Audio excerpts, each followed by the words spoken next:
The envelope arrived 3 weeks after Marcus Bell's trial officially ended. No return address. No stamp.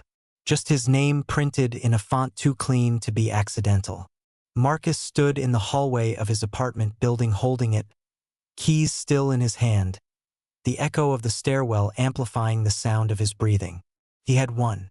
The judge had dismissed the case outright. Procedural violation, unlawful search, evidence excluded. The prosecutor hadn't even looked at him when it happened. Free to go, the bailiff had said. That was supposed to be the end. Inside the envelope was a single sheet of paper. No letteread.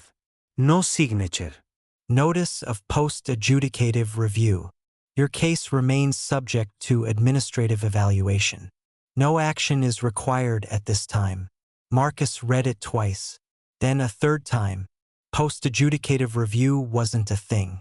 Not in criminal law. Not anywhere he'd heard of. He worked IT compliance for a healthcare contractor. Bureaucratic language was practically his native tongue. This wasn't legal language. It was operational. He folded the paper carefully and placed it on the kitchen counter, telling himself it was nothing. A clerical artifact. Some forgotten process firing automatically after the trial collapsed. Still, he didn't throw it away. That night, his building's key fob stopped working. The management company apologized the next morning. System migration issue, they said. Temporary. By the end of the week, his parking permit was flagged as invalid. Then his gym membership. Then, quietly, his professional certification portal showed his credentials as under review. Marcus logged out and back in. Same message. He emailed support. The reply came fast, impersonal. Your status is accurate. Please await further instructions. Instructions for what? On Monday, he was called into HR. They were uncomfortable. That was obvious. Too many reassurances up front. Too many phrases like out of our hands and external dependency. We're not terminating you, the HR manager said quickly. This is just a temporary leave while a background reconciliation completes. But my background check cleared, Marcus said. The case was dismissed. Yes, she said, nodding. That's why this is separate. Separate from what? She couldn't answer. By Wednesday, Marcus's access badge no longer opened the office doors. By Friday, his work email was gone. No acquiescation. No explanation. No appeal. Marcus started calling lawyers. Criminal defense, civil rights, employment law. Most listened politely, then declined. A few admitted, off the record, that they'd never heard of anything like this, and that alone made them nervous. You don't want to be the test case, one said. That phrase stuck with him. On the 10th day after the envelope arrived, Marcus received a calendar invite. No sender name, no meeting description, just a time, a date, and an address. A municipal annex on the south side of the city. The kind of building you drove past without ever noticing. Beige. Windowless. Permanent. Marcus didn't go at first. Nothing happened. Then, 2 hours after the scheduled time, his phone lost service. Not no signal service. Emergency calls still worked. Everything else didn't. He drove to the annex. Inside, there was no security checkpoint. No metal detector. Just a receptionist who checked his name against a list and nodded once. You're late, she said, not unkindly. I didn't agree to this, Marcus replied. She smiled faintly. That's okay. The room he was taken to looked like a conference room stripped of personality. Neutral walls. Table bolted to the floor. Screen embedded in the wall. Currently dark. A man entered a moment later. Early 50s. Calm. Ordinary. Mr. Bell, he said. I'm here to finalize your review. I was acquitted, Marcus said immediately. The man nodded. Correct. So why am I here? Because acquittal resolves legal guilt, the man replied. It doesn't resolve systemic risk. Marcus felt a tightness in his chest. That's not how the law works. The man smiled. It's not law. He tapped a control. The screen lit up. Marcus saw himself, not photos, but data, purchase patterns, movement data, communication graphs. A web of behavior Marcus didn't remember consenting to share. You fell outside expected variance, the man said. Then your case collapsed. That combination creates instability. I didn't do anything wrong, Marcus said. We know, the man replied. That's the problem. Marcus stared at him. What happens now? The man slid a document across the table. Administrative Continuity Agreement. No end date. No clear obligations.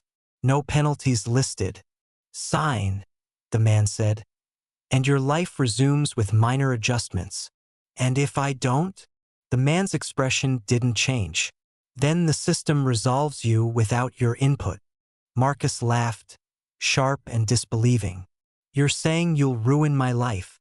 No, the man said gently. We'll stabilize it. Marcus pushed the document back. This isn't real. The man stood. Everyone says that, he replied. At first. When Marcus left the building, the sun felt too bright, the street too loud.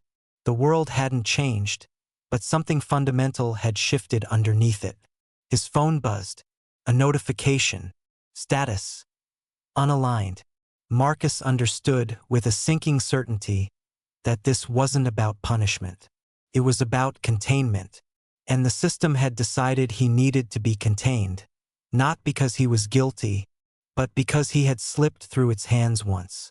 Marcus didn't sign the agreement, not because he was brave, and not because he thought refusal would stop anything. He didn't sign because the document was wrong. Not legally wrong, structurally wrong. It didn't bind him to actions. It bound him to outcomes. The kind of outcomes that adjusted themselves automatically until resistance no longer mattered. He left the annex with the paper folded in his jacket pocket, like a receipt for something he hadn't agreed to buy. The first night, nothing happened. The second night, his building's elevator stopped working. A notice was taped inside. Maintenance pending external authorization. Marcus lived on the 12th floor. He climbed the stairs, heart pounding harder with each level, not from exertion but from the creeping sense of pattern. By the third day, his grocery delivery app rejected his payment method.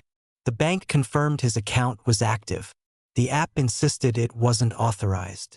It's probably a merchant-side issue, the support agent said, bored. Try another store. He tried 3.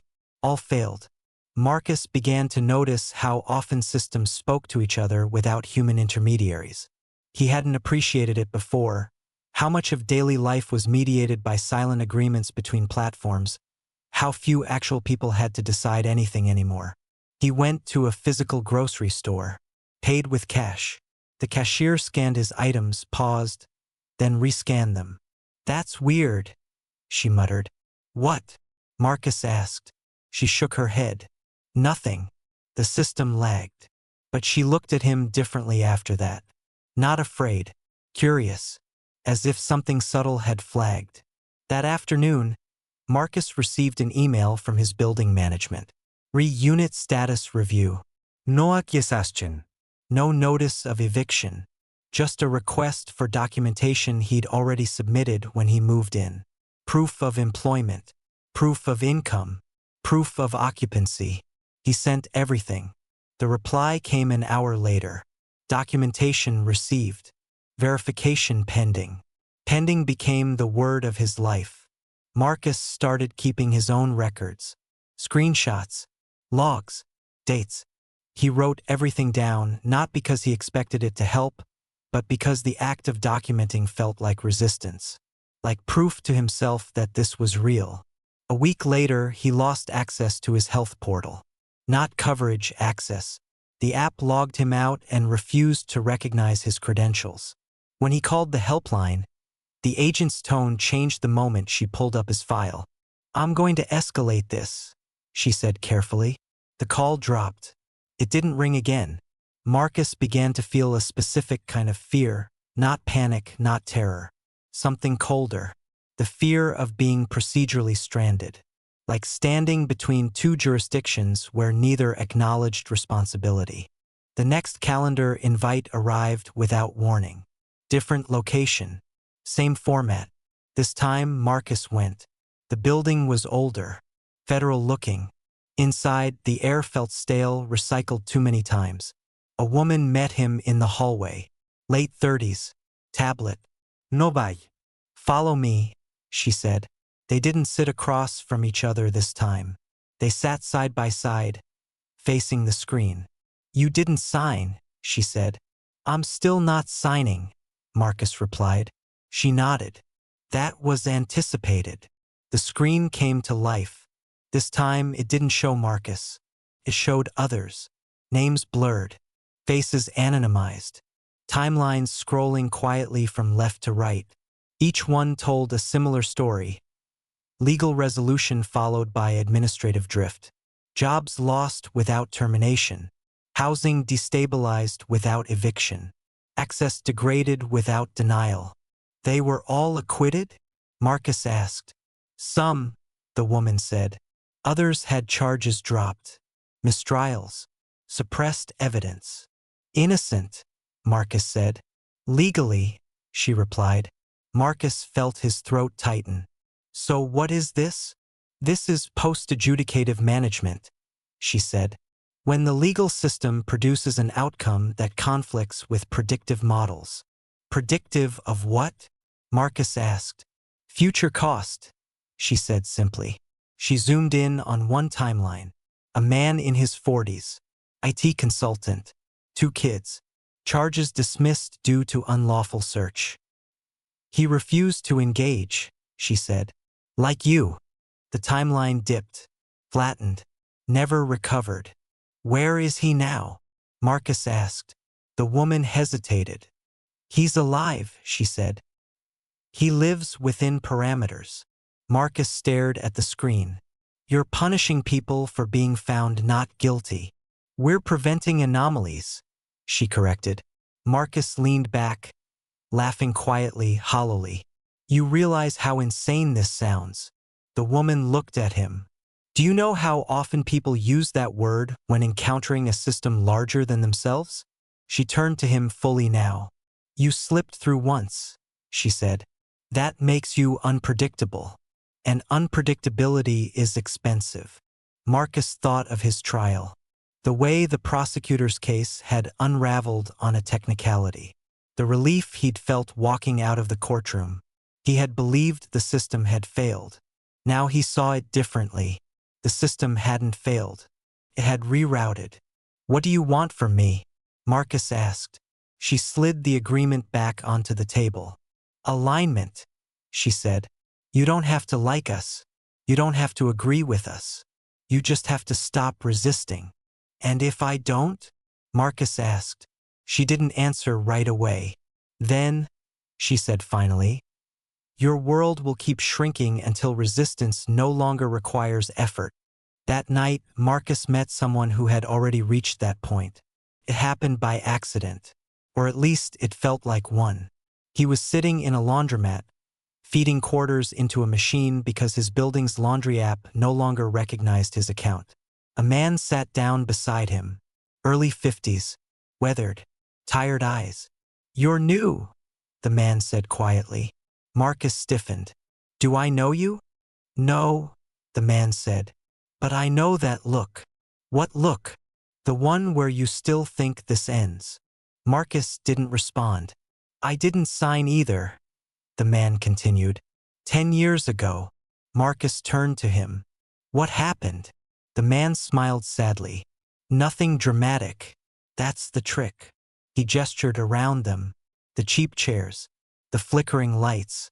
The hum of machines. They don't ruin you, the man said. They cap you.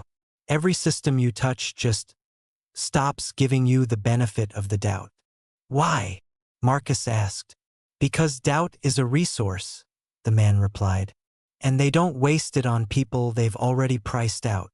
Marcus swallowed. Is there a way out? The man shook his head. There's a way through. You sign. You align. You become useful. And if you don't? The man stood, pulling his laundry from the machine. Then you become quiet, he said. And quiet people don't get heard. He left without another word. Marcus sat there long after his clothes were done, staring at the spinning drum, watching his reflection distort and disappear over and over again. For the first time since the envelope arrived, he considered signing. Not because he believed them, but because he was starting to understand the cost of not doing it. And somewhere deep inside, a more terrifying thought began to form. What if compliance didn't just stop the pain? What if it felt like relief? Marcus signed the agreement at 6:42 a.m., sitting at his kitchen table while the city outside was still half asleep. He didn't feel relief when he pressed his finger to the screen. He felt resignation, the kind that comes when you finally accept that resistance has a cost you can't afford anymore. The response was immediate. Before he could even lock his phone, notifications began stacking up. His service restored. His building access reactivated. His certification portal refreshed. Credentials marked as validated. An email from HR followed within minutes, carefully worded, welcoming him back from temporary administrative leave. The speed of it was almost obscene. It took Marcus a moment to understand what unsettled him most. Nothing had been fixed. No investigation concluded. No appeal granted. The system hadn't changed its mind. It had simply reclassified him. 2 days later, he was invited, formally this time, to a meeting. Not at an annex or a municipal building, but at a downtown office tower he'd passed 100 times without noticing. Inside, the space was modern, glass-heavy, deliberately transparent. People moved with purpose, laptops open, conversations muted but efficient. This was where the system allowed itself to be seen. Marcus was introduced as a participant observer. No badge, no title, just access. They showed him models first. How legal outcomes fed into probabilistic forecasts. How acquittals created data distortions. How dismissed cases introduced uncertainty that rippled outward into insurance pricing, employment screening, housing allocation. He watched charts shift in real time as hypothetical defendants were acquitted, the system compensating by tightening margins elsewhere. You're not being punished, one analyst explained. You're being neutralized. Marcus almost said that's the same thing but stopped himself. He was learning already. Language mattered here. The right words kept doors open. Over the next weeks, Marcus was brought deeper in. Not into secrets, into processes. He attended sessions where edge cases were discussed, people like him who had technically won but practically destabilized forecasts. He recognized patterns, certain professions, certain neighborhoods, certain behavioral profiles, people who challenge outcomes. One presenter said, "Increase processing costs." Marcus noticed how no one said justice. They asked for his input, not directly, never "what do you think?" but through phrasing designed to guide him. How might we reduce friction here? What incentives could improve alignment? At first, he resisted, gave vague answers. Non come tal suggestions. But those answers were logged, analyzed, integrated anyway. His caution itself became data, so he changed tactics. He started asking questions that sounded naive but weren't. Questions about thresholds, about how long someone remained flagged, about what constituted successful reintegration. The answers were never lies, just partial truths. One afternoon, he noticed a familiar pattern in a dataset, a sequence of compliance steps identical to his own, but dated 5 years earlier. He searched the identifier. The name meant nothing to him, but the trajectory did. This person had aligned fully. Their metrics stabilized. Their risk footprint flattened. Then, slowly, their access narrowed, not dramatically, just enough to keep them contained within optimal parameters. Marcus felt a cold realization settle in. Alignment wasn't an exit. It was a holding pattern. He confronted the woman who'd first shown him the timelines. the one with the calm eyes and careful pauses. You said alignment would stabilize things, he said. And it has, she replied. For how long? Marcus pressed. She looked at him for a long moment before answering. As long as stability is required. That's not an answer. It's the only one that matters, she said. Marcus went home that night and opened his old notebook. The one he'd started before signing. He compared it to the dashboards he now had access to. The parallels were unmistakable. His life wasn't being managed differently now, it was just being managed with his participation. He thought of the man from the laundromat, of Renee, of the others whose lives had flattened quietly into compliance. Marcus made his decision then. If he was going to be used, he would become a liability. Not loudly, not dramatically, precisely. He began to introduce inefficiencies, tiny ones, suggestions that looked beneficial in isolation but created subtle contradictions when scaled. He framed them as ethical safeguards, transparency improvements. Each was reasonable, each passed review. Together they created drag. Processing times lengthened. Forecast confidence dipped. Nothing alarming, just enough to raise questions in meetings. Is this model overfitting? Someone asked once. Marcus kept his face neutral. Then came the mistake. He shared a draft framework with the wrong person. Not outside the system, but inside, someone whose incentives weren't aligned with his. Someone ambitious. Someone who saw Marcus not as a collaborator, but as an opportunity. The response was swift. His access was restricted overnight. Not revoked, downgraded. Meetings canceled. Messages unanswered. The stipend adjusted, pending review. The woman found him the next day. You misunderstood your role, she said.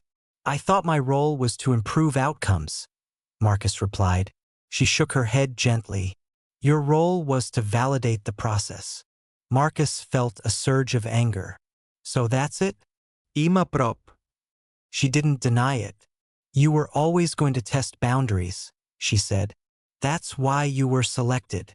For what? Marcus demanded. For absorption, she said. The word hit him harder than any accusation.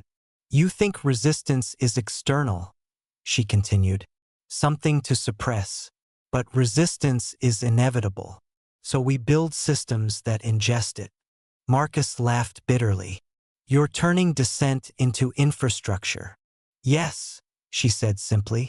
That night, Marcus sat alone in his apartment. Lights off, city glowing beyond the window. He felt smaller than he ever had, not because he'd failed, but because he'd succeeded exactly as predicted. The system hadn't broken him. It had anticipated him. And now, as his access quietly narrowed and his influence evaporated, Marcus understood the final cruelty of it all. Winning in court had made him dangerous. Complying had made him useful. But trying to change the system from within had made him disposable. He looked at his phone as it vibrated softly with a notification. Status update. Contribution complete. Marcus didn't know what would come next, but he knew one thing with absolute certainty. There would be no dramatic ending, no exposure, no reckoning, no justice, just a quiet return to the margins. And somewhere, deep inside the architecture of the system, a new parameter would be adjusted. Slightly, efficiently, forever. The phrase contribution complete didn't trigger anything dramatic. No alarms. No knock at the door. No sudden loss of access. That was the point. Marcus waited for consequences the way people wait for storms they can smell in the air before they arrive. But nothing happened. The city outside his window moved as usual. Cars passed. Lights flickered on and off in distant apartments. Somewhere below, someone laughed. For 3 days, his life continued almost normally. Then the subtleties began. His work schedule changed. Not reduced, restructured. Tasks that required judgment were reassigned. What remained were execution-only responsibilities. Click this. Verify that. Forward reports. He was still employed, still paid, but no longer trusted with decisions. He noticed it when he asked a question in a meeting and no one answered. Not because they hadn't heard him, but because the conversation simply flowed around his voice, like water around a rock. He checked his access logs. Nothing revoked. Everything deprioritized. At the end of the week, his manager scheduled a check-in. She looked uncomfortable in the way people do when they've been given instructions they don't fully understand. "We're streamlining roles," she said. "You're not being penalized. Your position is just evolving." "Into what?" Marcus asked. She smiled apologetically. "Into something more sustainable." That word again. Sustainable. At home, Marcus noticed his notifications thinning. Fewer reminders. Fewer alerts. Systems that once nudged him proactively now waited for his input. When he missed a deadline, no one followed up. The system adjusted around the absence. He remembered something the woman had said months earlier. Your world will keep shrinking until resistance no longer requires effort. He hadn't resisted, and yet the shrinking continued. Marcus tried reaching out to people he'd met during his time inside. Messages sent. Read receipts never appeared. Calendars showed availability that vanished when he tried to book time. He wasn't blocked. He was bypassed. One afternoon, he received a final meeting request. No location. No video link. Just a message. Exit alignment confirmation. He almost didn't go. But curiosity, one of the last traits the system hadn't sanded down, pulled him there. The building was familiar now. Too familiar. The man with gray hair waited for him again. Same calm demeanor. Same neutral smile. "You did well," the man said. "Better than most." "At what?" Marcus asked. "At demonstrating the limits," the man replied. "The limits of what?" "Of participation," the man said. "Of dissent. Of influence." Marcus felt a hollow ache in his chest. So this was always the outcome. "Yes," the man said. "From the moment your case was dismissed." Marcus clenched his jaw. "Why not just convict me?" The man folded his hands. "Convictions produce martyrs. Acquittals produce uncertainty. Uncertainty is harder to manage. So you neutralize it," Marcus said. "We contextualize it," the man corrected. Marcus laughed quietly. "You turned my life into a case study." "Yes," the man said. "And now the study is complete." "What happens to me?" Marcus asked. The man's answer came easily. "Nothing," he said. "That's the success condition." Marcus felt the weight of it settle fully now. He wouldn't be arrested. He wouldn't be silenced publicly. He wouldn't even be wronged in a way that could be articulated cleanly. He would simply exist within increasingly narrow tolerances. "You'll keep your job," the man continued, "at an appropriate level. You'll have housing, healthcare, access, enough to function." "And if I talk?" Marcus asked. The man smiled. "To whom?" Marcus didn't have an answer. The meeting ended politely. No warnings. No threats. No signatures. When Marcus stepped back onto the street, the city felt different. Not hostile, not dangerous. Indifferent. He realized that's what the system had perfected. Not cruelty, but indifference so thorough it felt natural. Over the next year, Marcus watched his life flatten. He wasn't promoted. He wasn't fired. He wasn't invited to projects that mattered. His social circle thinned, not through conflict, but inertia. People forgot to call, forgot to follow up, forgot him. Sometimes he searched for himself online. Old mentions faded. Cached pages expired. Articles that once referenced him now linked to dead ends. He wasn't erased. He was deprecated. Late one night, standing on his balcony, Marcus thought about the trial again. The relief he'd felt when the judge dismissed the case. The belief that justice had won. He understood now how naive that had been. The legal system decided whether he was guilty. The administrative system decided whether he was worth the cost. And the second system didn't require verdicts, only thresholds. Somewhere a model had updated, a line item closed, a risk curve flattened. Marcus Bell became what the system considered an acceptable outcome. Alive, free, contained.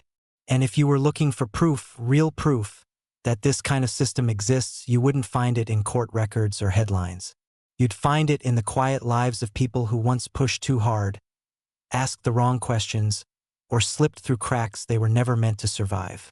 People who learned too late that the most effective punishment isn't prison. It's letting you live, just without impact.